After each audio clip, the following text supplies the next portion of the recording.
up until that point, the divine feminine was very strong in Judaism.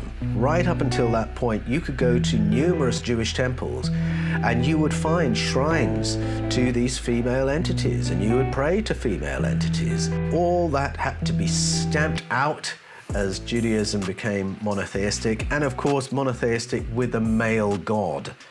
And suddenly you've amputated half your culture, half your identity. And what have you gained for that?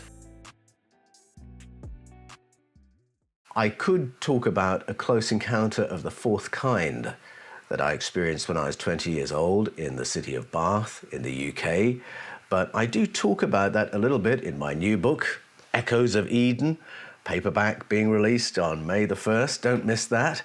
So I'll leave you to read about that there. I could tell you about what it was in the beginning that got me into this world of paleo contact and human potential. And that happened through my work in Bible translation and teaching pastors the principles of hermeneutics, and that's the principles of interpreting ancient texts, because it was through that work that I discovered the ancient Sumerian culture and their writings, the writings of the Sumerians, Babylonians, Akkadians, and Assyrians, and that opened up a whole world of ancestral narratives all around the planet. But I talk about that in my book, Escaping from Eden, so I won't do that today. Instead, I'm going to take you back to something that happened to me when I was very young in the 1980s in Brazil, when I spent some time in Amazonia, and some experiences that I had there taught me early on always to be willing to look again in case I'd missed something. Always to go back and listen again for the hidden layers of the story that I might have missed the first time around. I spent 4 months in Brazil in the 1980s, and I had a wonderful time of it. I had a wonderful guide by the name of Augusto, who took me to some fascinating places to meet some amazing people. And one time he took me to what he described as a harvest festival. Now, Brazil is a Roman Catholic country. Harvest festivals, I'd been to those before growing up in the UK, and I thought I know what was going on. And so we arrived at this town square in the evening, and it was a wonderful festival atmosphere and a party atmosphere. And I noticed that people were carrying these figurines made of corn, and this seemed to be part of the celebration. But Augusto had told me before we went to the event, he said, now don't be fooled. People will tell you this is a Roman Catholic ceremony, but everything that happens outside of the church before we go in for the Mass has nothing to do with Roman Catholicism. So look and listen carefully. And so I saw people with these corn figures, and I asked, well, what are they? What are we celebrating? And they would say, well, we're thanking the Queen of Heaven for the harvest. Oh, all right, okay, I think I know what's going on. The Queen of Heaven, that's a title that the Roman Catholic Church has given to Mary, the mother of Jesus. So we're obviously thanking Jesus' mum for the harvest in some way. And this was just one of a number of ceremonies that happened, and then we went into the church for a Mass. Well, after the event, Augusto debriefed with me, and he said, so what did you find out? And I said, well, I found out that we were thanking Jesus' mum for the harvest. Were we? He said. Who were we thanking? The Queen of Heaven. Ah, the Queen of Heaven, yes. And that's Jesus' mum, is it? He asked me, and I said, yeah, well, I think so. I think that's how in the Catholic world, I think that's how this language works. And he said, well, you remember the lady we stayed with, Rita? Do you remember those figurines that she had in her front living room? Oh, yes, I said, and she did. She had 2 little porcelain figures on a little coffee table in her front room. Yes, I said, St. George and Mary. And he said, what makes you think they were St. George and Mary? And I said, well, St. George was wearing his uniform, his white top with the red cross and everything. And Mary, well, that's the traditional depiction of Mary in blue and holding the baby. And he said, well, let me tell you, Rita's parents on her mother's side come from the interior. And so there is a lot of indigenous belief and ceremony and tradition that she's inherited from there. And on her father's side, there's a lot of family from West Africa because, of course, slaves were brought over for the plantations in Brazil from West Africa. And so there's African ceremony and tradition and religion that's been brought from there. It's quite possible that Rita uses those figurines for ceremonies to do with indigenous background and African background and nothing to do with Roman Catholicism. Oh, I said, and this was a bit of a stretch for me to think that these figurines might have been representative of something quite different and unknown to me. We're going to go to another harvest festival, he said, in a place called Pesqueira, and you might want to ask some more probing questions. And so, sure enough, we went to this wonderful festival. Again, lovely party atmosphere, people genuinely happy and celebrating, and there were all kinds of foods and drinks, all derived from corn in some kind of way. And I had no idea you could make so much from corn, but indeed you can. Well, once again, there were figurines, we were celebrating the Queen of Heaven. But as I asked my questions in my halting Brasileiro, I realized there was another layer to this story. Who are we celebrating? The Queen of Heaven. And why is that? Because it was the Queen of Heaven who came down from the stars, came down from out of the heavens, and taught our ancestors how to cultivate corn and how to turn it into all kinds of foods. So this time around, I'm picking up on the fact that this was something that happened long before Jesus, long before Jesus' mum. That this visitation was way, way back in the ancestral past, and it was a primordial lesson in agronomy. This story of the Queen of Heaven began sounding a little bit more like the story of Hun Hunahpu, the ancient Mayan story, the explanation of where they learned about plants that are good for food, good for medicine, good for consciousness. It sounded a bit more like the Zulu story of Umbab Mwana Warisa, this mysterious female entity who appears from somewhere and teaches the ancestors of the Zulu how to live on the land, in harmony with the land, and how to use the flora of the land for health and consciousness and well-being. It sounded like the story of the Nomos, the story told by the Dogon people of Mali, West Africa, as they explain the origins of their society and their technology. It sounds like the story of Oannes from ancient Babylon, this mysterious being who was clearly not human, who taught their ancestors, along with his friends, all the accoutrements of living as a human civilization on planet Earth. It sounded like the story of Shamhat, who civilized the ancient wild man in the ancient Sumerian story. Now, I didn't know any of those stories when I was 20-something in the 1980s. I learned those stories much, much later on and began to spot the parallels and the similarities.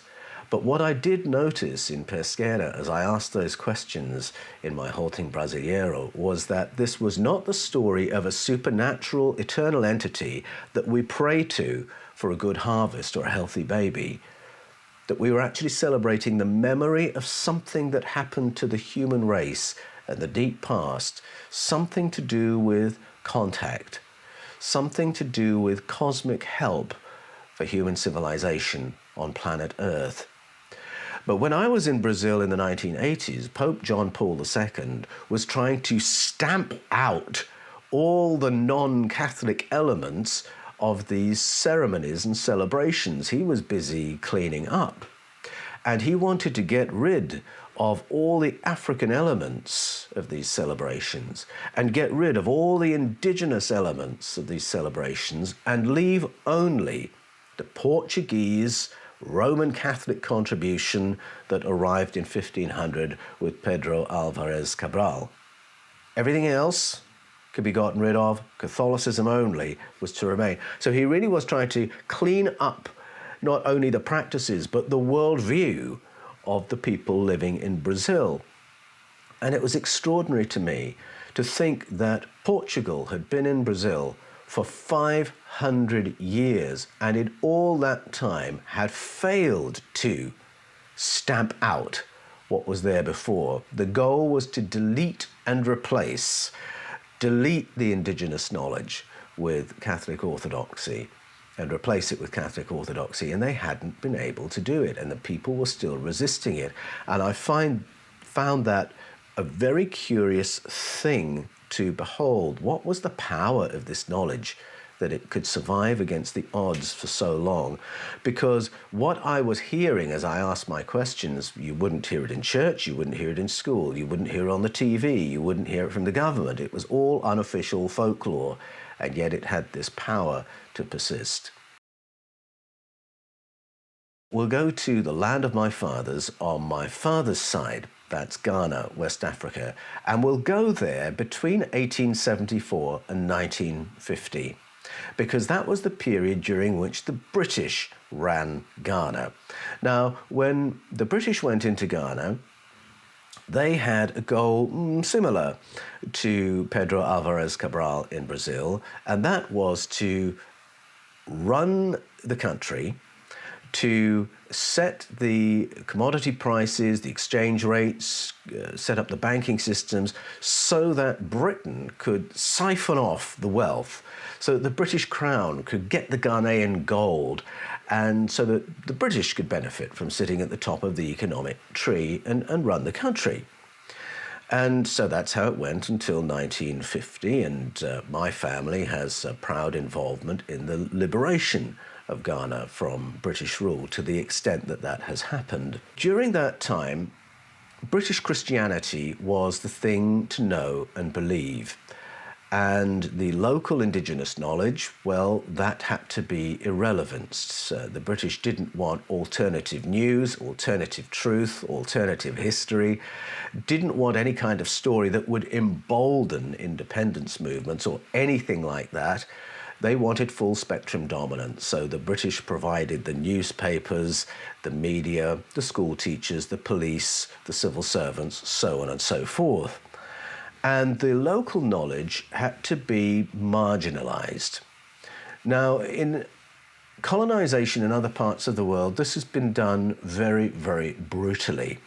So when the Roman Catholic Church discovered that there was a blip in the south of France in the medieval period where they hadn't quite bedded down Catholic orthodoxy, they effected a genocide of around 1 million people. The population of Languedoc were all slaughtered by a succession of 19 popes to get rid of the alternative information, empowering information that those people had. In Central and South America, the Portuguese and the Spanish burned the libraries, and it was a double measure. They wanted to burn everything that that culture had curated in written form, and in case any texts survived, well, no one would know how to read them because they'd have killed the priests, and so it was a very, very violent period. Well, Britain didn't do that in Ghana. Instead, it simply ran things like this, that if you wanted to get ahead as a young person in Ghana, then you would learn to speak British and dress British and act British. And to the extent you could do that, well, you would look like a good candidate for a good job and promotion, so on and so forth. And part of that cultural reprogramming meant you distanced yourself from your indigenous roots. And so if you had a mother or an aunt or a grandmother who hadn't quite bought into British Christianity and who still practiced the old ways and who still practiced healing and who still had experiences of interdimensional contact, well, you would be taught to look down on that person as a primitive, uneducated, a witch doctor, an idol worshipper. This was a grandmother to be ashamed of. And to an extent, Ghanaian culture bought into that. And it was through that kind of prejudice that Ghanaians were distanced from generations and generations of ancestral wisdom because they wanted to be successful in British Ghana. I share a little bit in my book, The Scars of Eden, as I began to peel back the layers of that story in the history of my own family and my wife's family.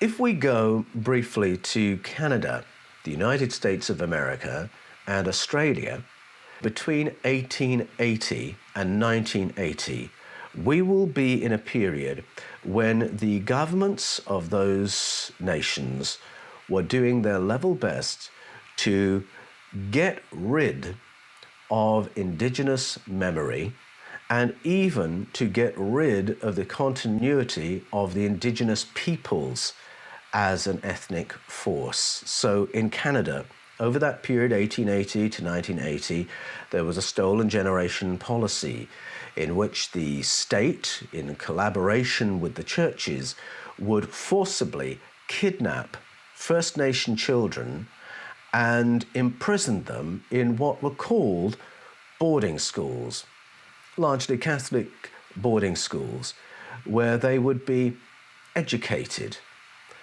What this really meant was that they were being taken from their First Nation families and stripped of their identity, abused, tortured, beaten, forbidden to speak their native language, forbidden to use their real names, and Christian orthodoxy would be programmed into them, and every memory of who they were and of their traditions and of the abilities that they were growing in their First Nation families, that would now be extinguished. I remember hearing the story of a man by the name of Ken Thomas. He was part of the stolen generation. He was taken by force by Catholic nuns when he was 6 years old, imprisoned in one of these youth detention centers, euphemistically known as boarding schools. And the first thing they did when they got in there was to hold him down and shave off all his hair. It was an absolutely traumatizing beginning to 10 years of full spectrum reprogramming.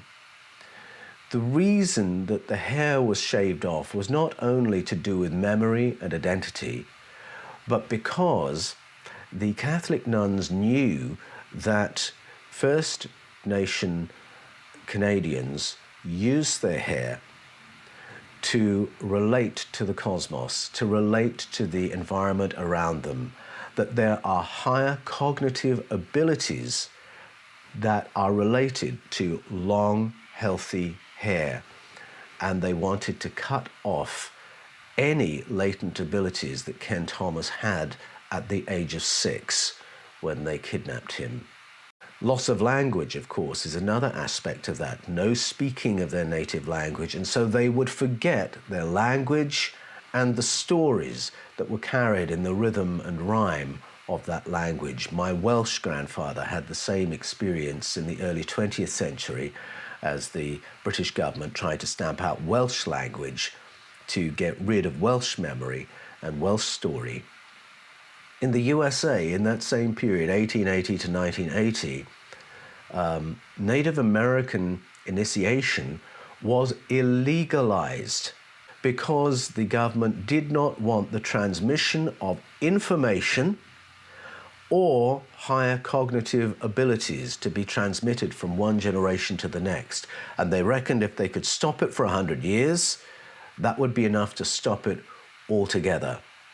In Canada, more than 10,000 of those kidnapped children were murdered by the nuns and priests who were tasked with their care. And so now the Truth and Reconciliation Commission that is operating in Canada is exposing what was clearly intended as a cultural genocide.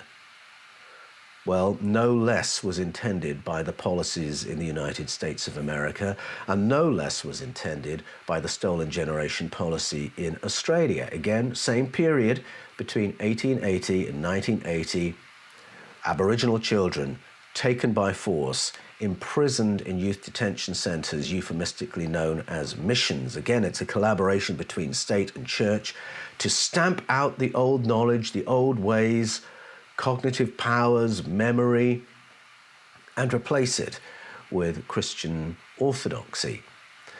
Now, although that policy was stopped in about 1977 in Australia, there is a sense in which it is still in place. And it's done a little bit more subtly, simply by locating schools well away from the traditional homelands of Aboriginal Australians. And so a few years ago, our then Prime Minister Tony Abbott announced the latest raft of Aboriginal communities that would be defunded. 150 Aboriginal homelands defunded, which meant that if the children were to be educated, and they have to be educated, then they would have to be sent away from their families, from their parents, from their grandparents, to be educated in English as a refugee in their own country in another part of the state.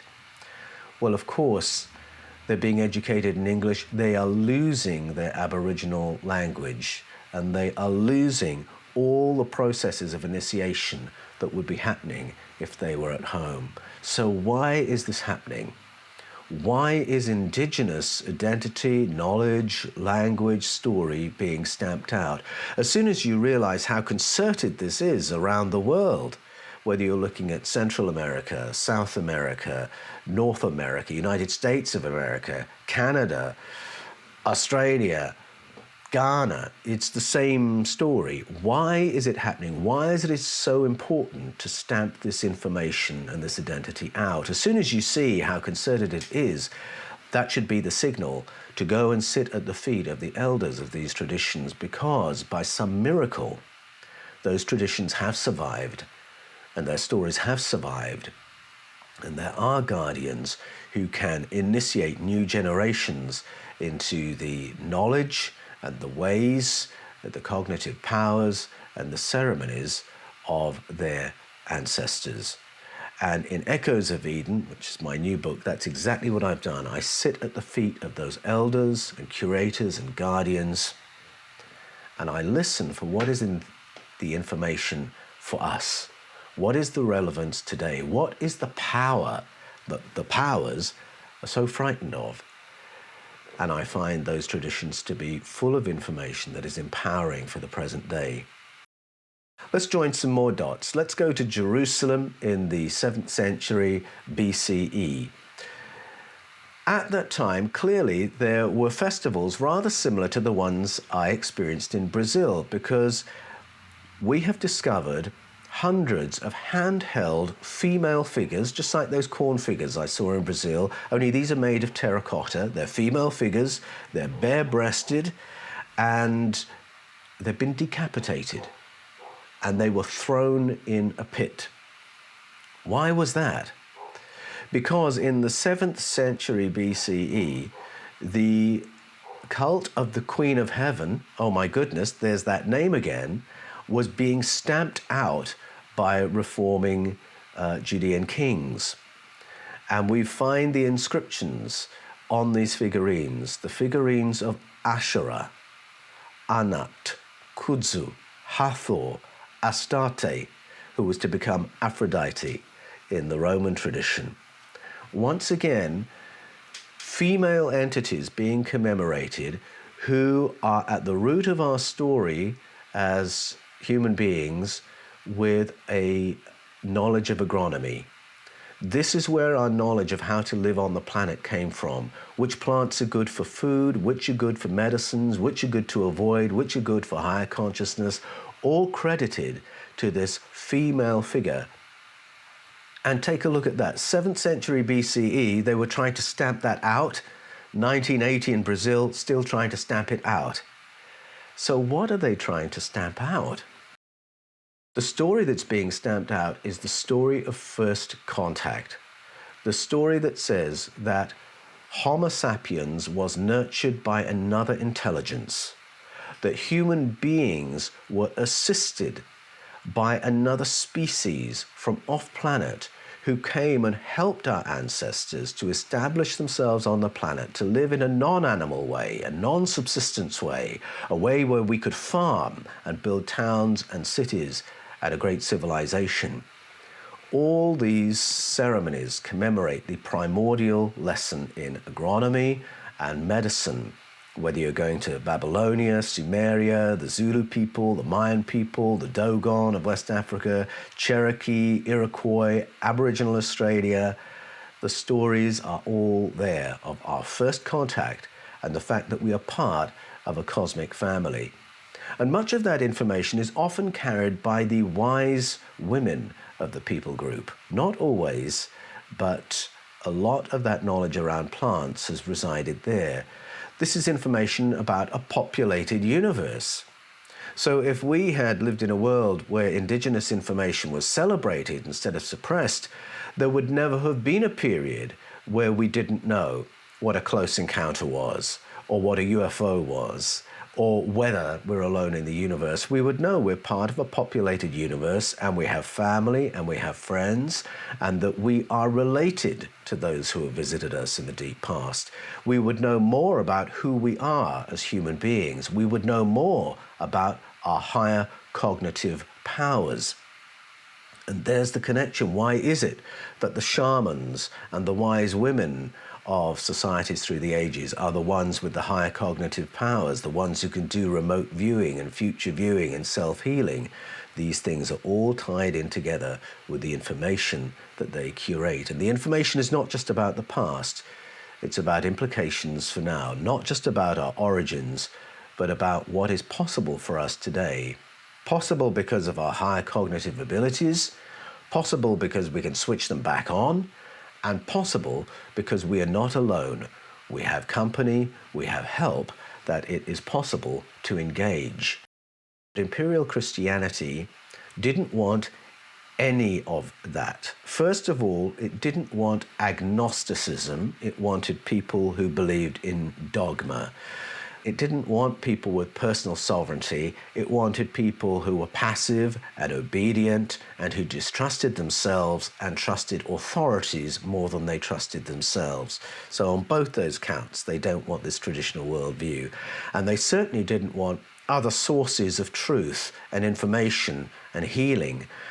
They wanted a monopoly of truth, as does any imperial power. The idea that there would be other entities running around giving you alternative information or alternative sources of power or healing, no empire wants that.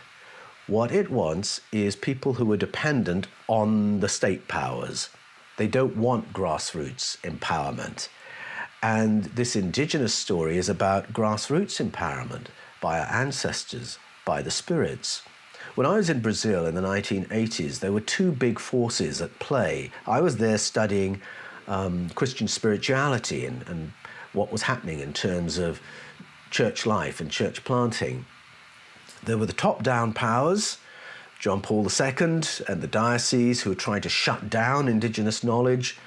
And then there were grassroots catalysts. They were also Roman Catholics, but they were monastic workers who were empowering local populations. And it was from that second group that I found Augusto, who gave me my education as to what was really going on. But whether you're looking at Brazil in the 1980s or the Roman Empire as it hijacked Christianity, or whether you're looking at ancient Judaism in the 7th century BCE, or Ghana, Canada, USA, Australia, the picture is the same. What the powers want is God and the king at the top, or God and the president at the top. And then in the middle you have the priests, the public servants, the education system, the media, and then at the bottom you've got the people who believe what they're told and do what they're told. That's the pyramid of powers that empire always likes to run with. They want people who are always looking for permission to do things, who are dependent on the state for the truth and information and health. The indigenous stories present a different world, one in which we are surrounded by company and help and information and health and confidence. We are cut off from this indigenous wisdom largely through prejudice. It's not at present where most of us are living through aggressive, violent colonization and execution, although we've had a bit of that. But it's really a cultural education that says there is education and then there's ignorance. And there is sophistication and then there's the ignorant local information that we call folklore and story and myth. And we confuse the stories of the wise women of our cultural heritage with the stories of the wild women who are insane and we don't go anywhere near them. I mean, if I talk about growing up in Britain, I just knew instinctively that it was not a good idea to go anywhere near that woman who never cuts her hair and who lives in that very humble cottage on the edge of the forest and the fields, and who knows how to do things with the local flora, and who curates the local histories and mythologies. You just knew to stay away from her, and maybe she's insane as well.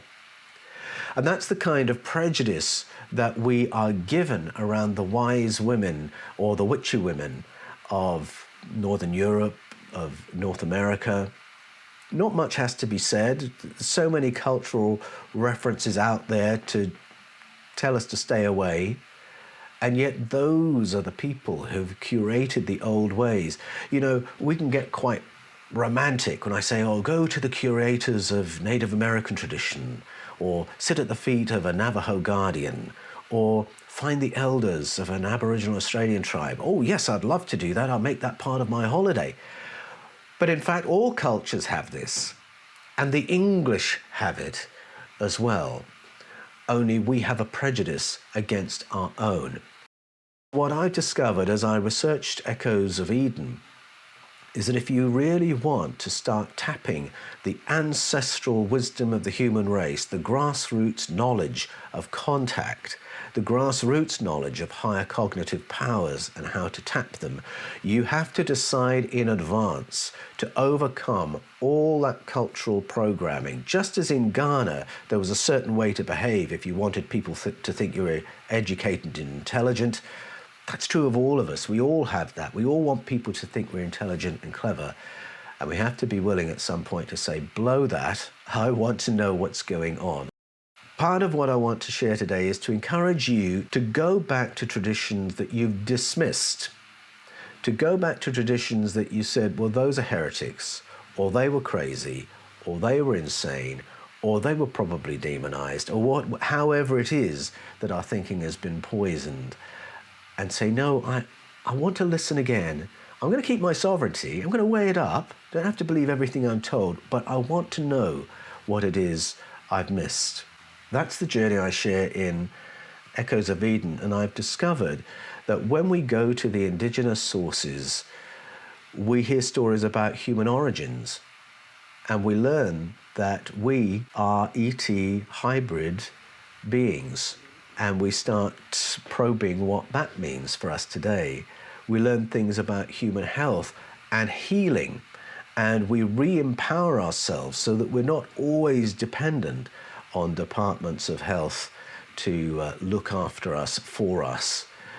We discover cosmic information about the universe we live in, about the planet we live in. I've found myself, to my surprise, writing about portals, not only in space, not only in ancient Iraq, but down the road from me in New South Wales, because that's part of the indigenous knowledge. I'm learning about natural foods for health. I'm learning about altered states of consciousness and how to access them, and then how to use the information that comes through them. I'm learning about contact with my ancestors and other beings, and I'm learning to operate higher cognitive skills like remote viewing, future viewing, telepathic connection, self-healing. And all those things are absolutely intertwined in our indigenous narratives. We have to overcome our cultural programming. We have to no longer fear superstition, folklore, all these words, witchcraft, idolatry, these words have simply been put there as gates to prevent us going any further, to finding out what's behind those doors. But if we're willing to bust through those taboo words and be laughed at, ridiculed, or feared because we're doing it, and if we're willing to listen without prejudice to these ancient sources, then we have so much to discover. We are so programmed to demonize the other, whether it's another culture or even the roots of our own culture. Where have you come from? What's your ancestry? Because whatever your ancestry is, and it's amazing when I ask modern Australians, where are you from? They'll say, oh, nowhere, I'm Australian. Oh, you're Australian, so you're from nowhere. And they forget that most Australians have arrived here since the Second World War from somewhere else.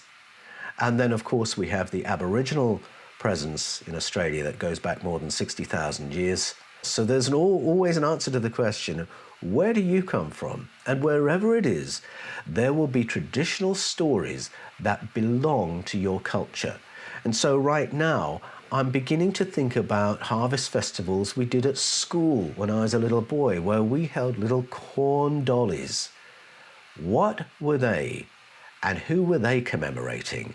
Because you can bet your bottom dollar it's not what the Church of England told me it meant back in the 1960s when I was at school.